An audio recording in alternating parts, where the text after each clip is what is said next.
Hello friends, welcome to Gyanshila. जैसा कि आपको पता है कि आज का हमारा टारगेट है, आज हम हैशटैग मोदी जवाब दो को ट्रेंड करेंगे। और जैसा कि आपको पता ही है कि हमारा पर्पस क्या है, एग्जाम्स में रिफॉर्म लेकर आना। जितना ज़्यादा हो सकता है एग्जाम फेयर हो, एग्जाम टाइम पर हो। तो ये सारी डिमांड्स जब भी आप ट्वीट करोगे तो इन चीज़ों का आप ध्यान रखना कि ये सारी चीज़ें आप जरूर लिखिएगा। इन इश्यूज को एक एक करके अपना तरीके से आप बताओ, हर बार ट्वीट में लिखो, ताकि जो आप लिख रहे हो वो एड्रेस प्रॉपरली हो पाए। और एक तरीका मैं आपको बताता हूँ, कोशिश कीजिएगा कि जितनी बातें आप बोल रहे हो वो सारी बातें आप वीडियो बना करके बोलो।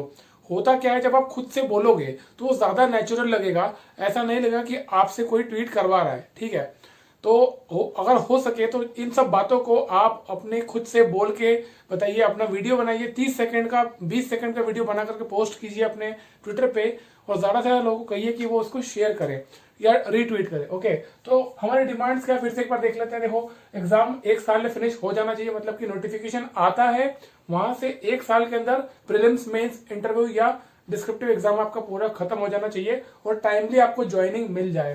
ठीक है, उसके बाद अभी जो कोविड-19 की वजह से जो बहुत सारे स्टूडेंट्स ऐसे हैं जिन्होंने अपना एक अटेम्प्ट खो दिया, लास्ट अटेम्प्ट था, उनको बहुत नुकसान हुआ है। एग्जाम ऑलरेडी एक साल डिले चल रही, 1.5 साल डिले चल रही है। ठीक है, तो आप ना चाहते हुए आप ओवर एज हो चुके हो, मतलब कि आपकी एज 29 है लेकिन आपकी एज लिमिट 30 इयर्स के अकॉर्डिंग खत्म हो चुकी है। तो आपको ये समझना पड़ेगा कि एक्स्ट्रा अटेम्प्ट है, हमें एज लिमिट बढ़ाना है। तो हमारी डिमांड होना चाहिए कि जो एज लिमिट है वो 32 ईयर्स होना चाहिए एसएससी सीजीएल के लिए, जनरल कैटेगरी के लिए। ठीक है, तो ये हो गया। इसके बाद आप ये ट्वीट कर सकते हो, जो वैकेंसीज है वो बढ़ना चाहिए, बिकॉज जैसे कि आप देख सकते हो पूरे देश में आप देश का विस्तार हो रहा है, देश की आबादी बढ़ रही है, तो ऑब्वियसली बात है संसाधन भी ज्यादा लग रहे होंगे, डिपार्टमेंट्स की जो ऑफिस है वो भी बढ़ रहे हैं। तो वैकेंसी कम कैसे हो रही है, वैकेंसी बढ़ना चाहिए। ठीक है, तो वैकेंसी बढ़ना चाहिए, वैकेंसी कम नहीं होना चाहिए। आज ही मैंने देखा है कि राज्यसभा टीवी और लोकसभा टीवी, ये बहुत ही इंपॉर्टेंट चैनल है जो मैं हमेशा से कहता हूँ कि आप देखा करो, ये काफी आपका नॉलेज एनहांस करते हैं। लेकिन गवर्नमेंट ने आज ही, मैंने पेपर में पढ़ा, राज्यसभा और लोकसभा को मर्ज करके एक चैनल बना दिया। मतलब राज्यसभा टीवी और लोकसभा टीवी अलग अलग नहीं रहेंगे, इन दोनों को मिला करके कहलाएगा संसद टीवी। तो ये भी एक बहुत ही अजीब सी चीजें हो रही है। मतलब ऑलरेडी दो अच्छे अच्छे चैनल थे जो कि आपका काफी हद तक नॉलेज बढ़ाते थे, उसमें आपको हिस्टोरिकल पॉइंट में से काफी चीजें सीखने को मिलती थी, काफी अच्छी डिबेट्स होती थी, अब वो नहीं होगी।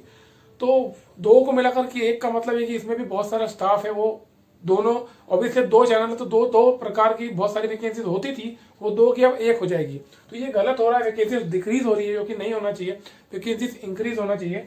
तो ये हमारा डिमांड होना चाहिए। एग्जाम का जो कैलेंडर वो यूपीएससी के जैसा होना चाहिए। जैसा कि हम आपको बताया, एसएससी का जो कैलेंडर आता है वो साल में 2-3-4 बार रिवाइज होता है, जो कि गलत है। उससे बच्चों का मॉरल डाउन होता है, कहीं ना कहीं डिमोरलाइज होते हैं और पढ़ाई से मनोबल टूटता है। ठीक है, तो जो एग्जाम कैलेंडर है वो एक ही बार आना चाहिए और फर्म होना चाहिए। जो डेट्स आपने लिखी है कैलेंडर में उसके अकॉर्डिंग ही आप एग्जाम करवाएं पूरे साल, वैसा कैलेंडर होना चाहिए। सबसे इंपॉर्टेंट चीज जो है वो ग्रीवेंस रिड्रेसल सिस्टम, ये जो है ना, ये बहुत ही इंपॉर्टेंट है। कि मैं आपको कई बार कह चुका हूँ, ग्रीवेंस रिड्रेसल सिस्टम मतलब क्या, कि मान लीजिए आप, ये कोई फॉर्म आया एग्जाम का एसएससी का और आपको फॉर्म भरना है, तो फॉर्म भरते समय कोई प्रॉब्लम अगर आपको आती है तो आप किससे बात करोगे, कोई है ही नहीं आपकी समस्याओं का समाधान देने वाला। तो प्रॉपर एक ट्विटर अकाउंट होना चाहिए, ट्विटर अकाउंट होना चाहिए। जो चेयरमैन एसएससी के उनका है, चेयरमैन एसएससी का ऑफिशियल ट्विटर अकाउंट होना चाहिए। रीजनल ऑफिस जितने भी हैं एसएससी के, उन सभी रीजनल ऑफिस के भी ट्विटर अकाउंट होना चाहिए, ताकि आप कोई भी प्रॉब्लम आपकी बच्चों की आती है तो उसको शेयर कर सकें, उन प्रॉब्लम को सोल्यूशन हाथों हाथ मिल सके। तो ये भी बहुत इंपॉर्टेंट चीज है, ग्रीवेंस रिड्रेसल सिस्टम। और एक फोन नंबर या मोबाइल नंबर भी अवेलेबल होना चाहिए, बिकॉज कई बार हम देखते हैं, हम एसएससी के ऑफिस में फोन लगाते हैं, वो फोन उठाते नहीं है। तो ये भी बहुत इंपॉर्टेंट चीज है, इसके लिए भी आप जरूर वीडियो बनाइएगा। और सबसे इंपॉर्टेंट चीज ये वाली, जहां से हमारी कहानी शुरू हुई है, एक्चुअली जो कैंपेन शुरू हुआ है वो यहीं से हुआ है, CGL-19 के मार्क्स। जो एग्जाम हुई है उस एग्जाम में बच्चों के नंबर कितने आए वो आना चाहिए। बिकॉज देखिए, एग्जाम तो हो गई है, एग्जाम के बेसिस पे ही कट ऑफ निकाला गया है, मतलब रिजल्ट के बेसिस पे कट ऑफ निकाला गया है। तो अगर आपके पास वो रिजल्ट अवेलेबल है तो दिखाने में दिक्कत क्या है, सीधी सी बात है। तो जो रिजल्ट है, जो मार्क्स है, आपको बता देना चाहिए। स्पेशली वो बच्चों के जो क्वालिफाई बाउंड्री पे होंगे या नॉन क्वालिफाइड है, उनको पता चल जाए कि हमें आगे अब क्या करना है। तो ये मार्क्स आना बहुत जरूरी है। एक्चुअली मेरे पास में कई सारे स्टूडेंट्स के फोन आए, मैसेज आए, जो मेरे ज्ञानशिला के स्टूडेंट्स थे जिन्होंने कोर्स में एनरोल भी किया था। बहुत सारे स्टूडेंट्स ऐसे जिनके जो कट ऑफ से 120-125 नंबर ज्यादा है। ठीक है, उसके बावजूद उनका लिस्ट में नाम नहीं है। इसका मतलब यही है कि 18 नवंबर को जो एग्जाम हुई थी ना, उसमें कई स्टूडेंट्स ऐसे हैं जो कट ऑफ से 120, 130, 140 तक ऊपर आ रहे हैं और उसका लिस्ट में नाम नहीं आ रहा है। इसका मतलब नॉर्मलाइजेशन में कितना कम हुआ है नंबर, इससे ये पता चल रहा है। तो ये बहुत ही गलत है और ये तरीका ही गलत है इवेल्युएट करने का। बिकॉज एक चीज समझने की है कि देखिए, बच्चे सब प्रकार के होते हैं। जब एक दिन एग्जाम होती है तो उस एग्जाम में हर तरह के बच्चे अपीयर होते हैं। वो बच्चा भी होता है जिसके अंदर बहुत मेहनत करने की काबिलियत, जिसने बहुत अच्छी पढ़ाई की है, जिसने अपनी छोटी छोटी खुशियों को कॉम्प्रोमाइज किया होगा, बहुत मेहनत करी होगी पढ़ के और एक अपना स्टैंडर्ड बनाया होगा।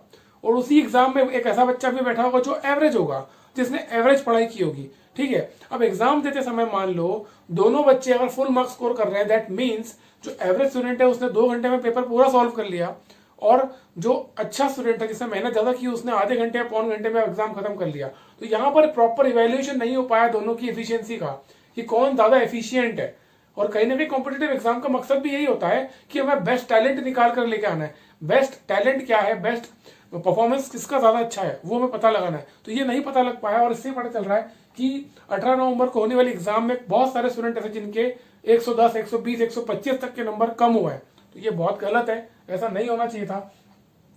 और इतना कम अगर नॉर्मलाइजेशन में हुआ है दैट मीन्स इसमें गलती एसएससी की है और इसके बारे में कुछ जरूर सोचना चाहिए। तो इसलिए मार्क्स आना बहुत जरूरी है। तो ये सारी चीजें जो आपको बार बार ट्वीट करना चाहिए। और मेरी रिकमेंडेशन आपको ये है, एज ए टीचर आपको मैं यही कहूंगा कि आप लोग ज्यादा से ज्यादा वीडियोस बनाओ, क्योंकि आप इस चीज को भुगत रहे हो, आप इस चीज को फेस कर रहे हो। हम तो देख चुके थे, हमने तो एग्जाम जब क्लियर की थी तब भी प्रॉब्लम होती थी, लेकिन उस समय सोशल मीडिया इतना डोमिनेंट नहीं था, उस समय इतनी ज्यादा संसाधन नहीं थे कि हम एक ग्रुप बना करके गवर्नमेंट पे इतना प्रेशर बना सके।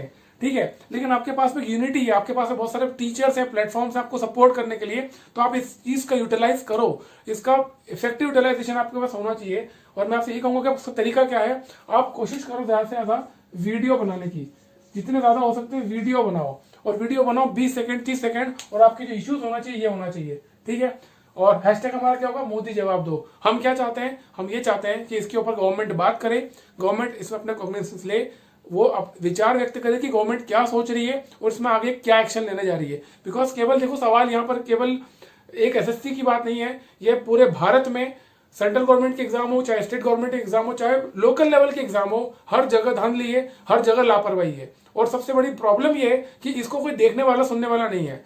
जो बच्चा एग्जाम की तैयारी करता है वो तैयारी कर करके थक हार के वो छोड़ देता है, उसके जीवन के 4-5 साल खराब हो जाते हैं। और इन